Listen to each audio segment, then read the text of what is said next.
Hey there, it's Dee-Dee, your virtual host of the Drag Elite Europe event. In this video, we will go through all the most important technical requirements related to car and driver.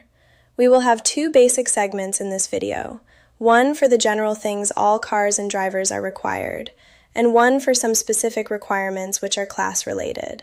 Again, for the full information, I advise all of you to read the rulebook carefully, and in case of any doubt or misunderstanding, contact us directly to clarify all inconvenience in advance. So let's start. Regarding general tech requirements, all cars have to meet same criteria regardless of which class they are driving. For some exceptions, please refer to rulebook. All cars have to have slammable doors, so no dragsters, funny cars, and this sort of vehicle allowed. All cars need to run a sort of internal combustion engine, so no full electric vehicles allowed, but hybrids are okay. All cars quicker than 8.5 seconds must have a roll cage installed. See General Rulebook for allowed types of roll cage for specific type of car. All cars have to run the basic safety devices, like fire extinguisher system or electronics kill switch, with the exception of True Street. Please refer to Rulebook. All cars need to run water in cooling system. This is important and will be checked at tech inspection.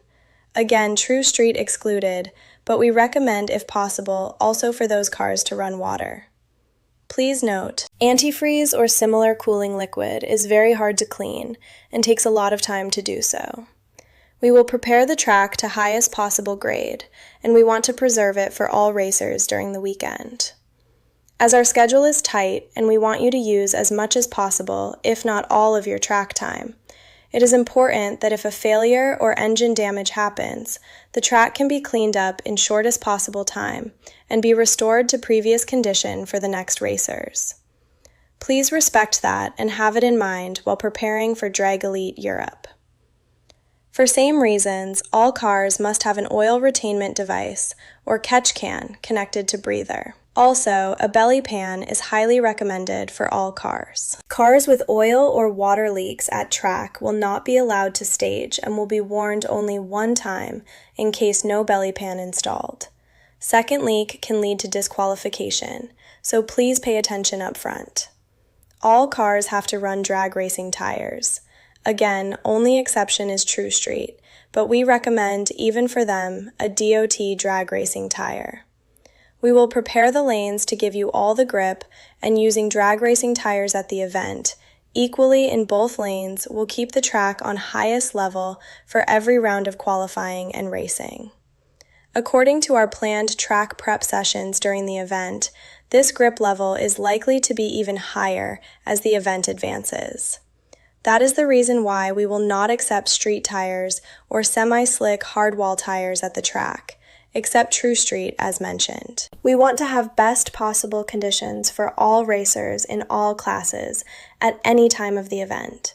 For all cars faster than 260 kilometers per hour, a parachute is recommended. For all faster than 300 kilometers per hour, it is mandatory. A rod airport is very long and very even, without bumps and steps. Track layout is configured that a very long braking area is granted, so no need for emergency braking. That is why the parachute requirements are higher than usually. Of course, our recommendation to all drag racing drivers is to have one, but it is not a must except for the fastest. At the end of this general segment, we will go through the driver's equipment, which applies to all classes with no exceptions. All drivers must wear a fireproof racing suit. All drivers must use an automotive racing helmet. Motorcycle helmets not allowed. All drivers must wear fireproof racing shoes and gloves. This way, we want to ensure that in case of fire, the driver has the necessary wear to be protected for the first impact and can react rationally. Our track crew will be on several spots and ready to react in shortest time, but those couple of seconds mean a lot, which the driver's wear is supposed to handle, so we want to be sure we have them. So that was it regarding the general requirements. Again, please refer to General Rulebook for many more details and standard requirements. And in case of any doubt, contact us in advance to clarify all upfront. We can move on now to our second segment, and that are some class-specific regulations.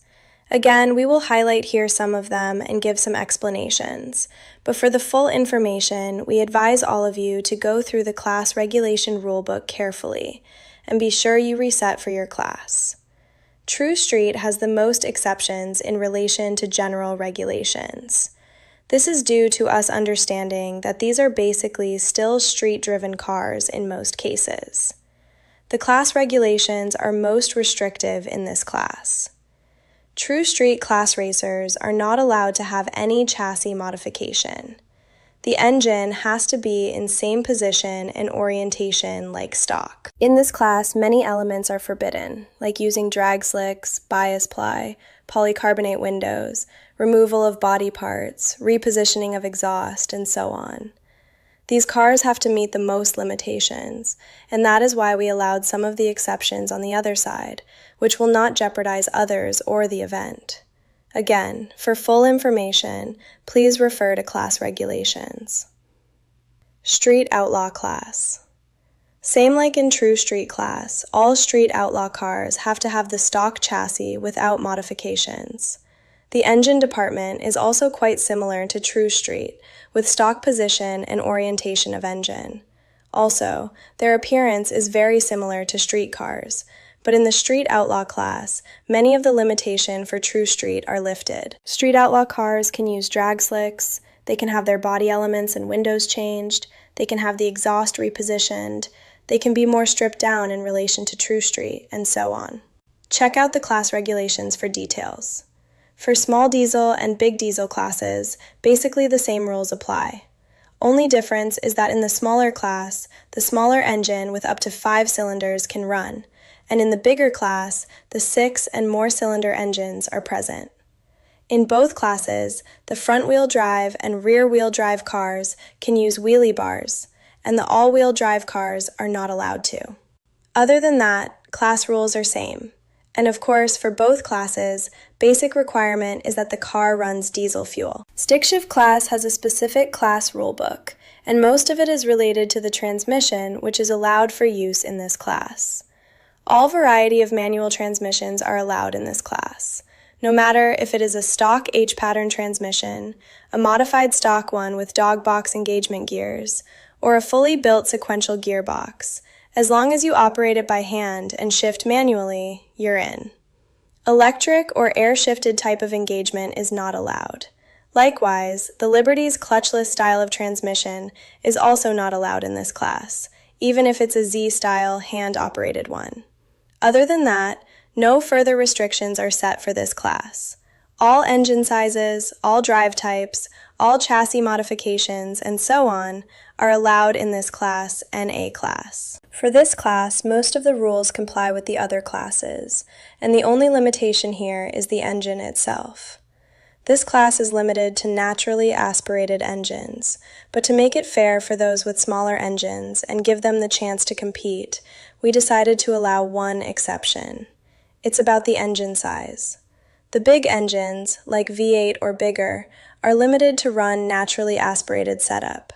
The smaller engines, like a 4, 5, or 6 cylinder, are allowed to use nitrous in this class and will still be treated as NA. We made this compromise to give the smaller engined NA cars the opportunity to compete in a V8-dominated class. All other rules for this class apply equally for both types of engines.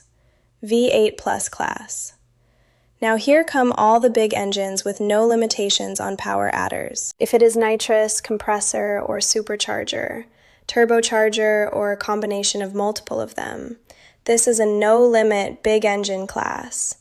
All types of big engines or a twin engine setup, all type of drives, chassis tuning, and body element replacement allowed.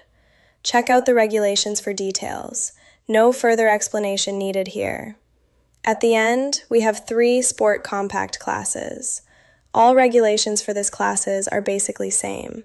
The only difference which separates them into different classes is the drive type they use. By sport compact, we understand smaller engines with up to 6 cylinders or up to 3 rotors.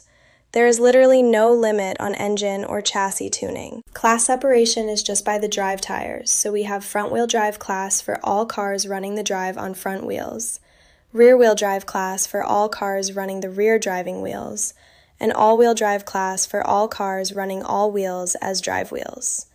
It cannot get simpler than that. So here we are finally. That was our explanation and presentation of some tech requirements. Again, for full information, please refer to the official regulations, and in case of any need for additional clarification, please contact us by email, and you will be answered in quickest possible time. Thank you for your attention. See you at Drag Elite Europe in Arad, Romania on 1st to 4th of October, 2026.